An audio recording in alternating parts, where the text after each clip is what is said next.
আলোচনা করি সেটা হলো যে একটু এই যে এগুলো এখন দেওয়া লাগবে না, পরে দিয়ে।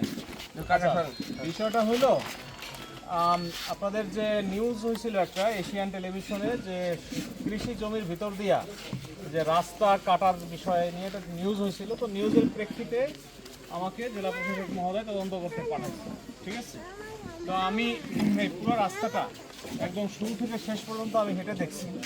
রাস্তার শেষ প্রান্তে আছে কবরস্থান।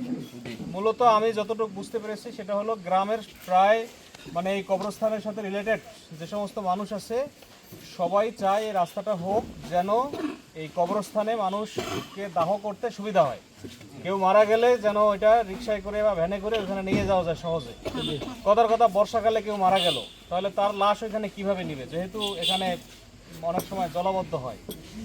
তো এখন বিষয়টা হলো এই রাস্তাটা নিয়ে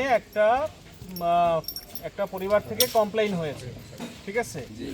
কমপ্লেইন হয়েছে, তাকে হয়তো আমি চিনি না, আপনারা চিনেন। তো আমি ওই যে ওনার পক্ষ থেকে কেউ যদি কমপ্লেনের পক্ষে কিছু বলতে চায়, মানে অভিযোগের সপক্ষে যদি কিছু বলতে চায়, আমি এখন শুনতে পারি। ওনার পক্ষ থেকে কেউ কি আছে এখানে? অভিযোগকারীর পক্ষ থেকে অভিযোগকারী জসিমদের পক্ষে কি কেউ আছে? আছে কি না কেউ? নাই, বলেন না। আচ্ছা, তাহলে এখানে উপস্থিত জনসাধারণ যারা আছেন এখানে অভিযোগকারীর পক্ষে কেউ নাই। আর আপনারা সবাই হচ্ছে যে মানে এই রাস্তাটা হওয়ার জন্য আপনারা রাজি, তাই তো? আচ্ছা, রাস্তাটা হইলে আপনাদের জন্য, গ্রামবাসীর জন্য একটা সুবিধা। এটা এমন না যে রাস্তায় করে আপনি মার্কেটে যাবেন, তা তো না।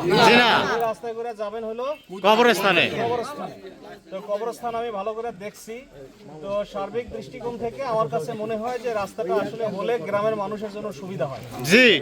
এটা হলো আমার মানে মোটামুটি একটা মানে চিন্তা ভাবনা যে এটা হলে গ্রামের মানুষের জন্য, যেহেতু এই কবরস্থানটা আসলে যারা জমি দান করছে শুধু তাদেরই না, এই সারা বোধহয় বাসকান্দির সকল মানুষেরই বোধহয় এখানে লাশ দাফন হয় না, লাশ দাফন হয়। এবং এখন পর্যন্ত আমি যতটুকু শুনছি বা আমি নিজের চোখে যতটুকু দেখছি 150-র মতো লাশ ওখানে কবরস্থানে আছে। হ্যাঁ, 150-200 এরকম হইতে পারে। তার মানে হচ্ছে যে মানে যার জমি নাই সেও এখানে কবরস্থানে তার লাশটা দাফন করতে পারে। যেহেতু এটা একটা সামাজিক কাজ, যেহেতু এটা একটা মানে মানুষের জন্য মানুষের একটা মানে দরদ হওয়ার মতো একটা কাজ, আমার মনে হয় যে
রাস্তার বিরুদ্ধে উনি দাঁড়াচ্ছেন, কিন্তু ওনার জমি তো আমরা নিচ্ছি না এখন পর্যন্ত। উনি কেন আমাদের বিরুদ্ধে এই মিথ্যা অপবাদ দিয়ে রাস্তাকে বন্ধ করার এই পায় তারা শুরু করছে?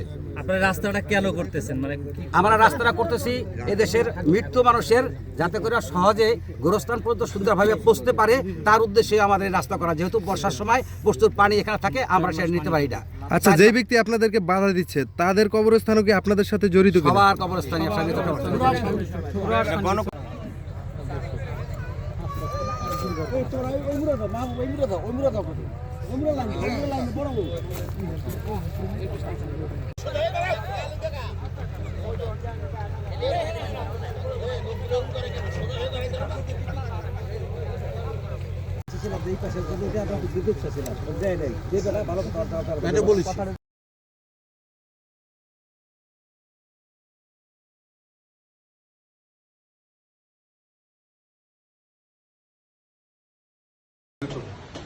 এখনো তোমরা যে যে রাস্তায় করে ফাইলে যদি আবার ফালাই রাখো তাহলে কলম ওই অর্ধেকটা উঠান যাবে আর অর্ধেকটা কলম 30 ডিসেম্বরের মধ্যে রাস্তার কাজ উঠাইতেই হবে না সেটা তো প্ল্যান ওইভাবে করা হয়েছে ঠিক আছে জায়গা জুড়ে না ওটা না জায়গা উঠে না রাস্তা ফাল না